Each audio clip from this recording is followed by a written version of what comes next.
Yo, what's going on? My name's Heimanu and you're watching my masterclass on Soundteams.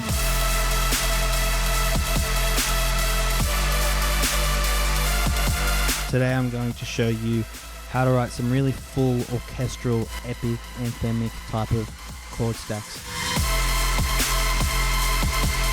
You have to grind, man. Push yourself. Make some sacrifices. Whatever you have to do. So I'm just going to run you guys through one of my projects. It's called Atrea.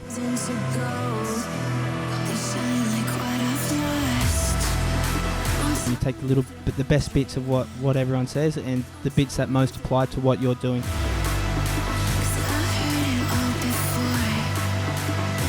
You start to create your own sound palette, sounds which you use a lot.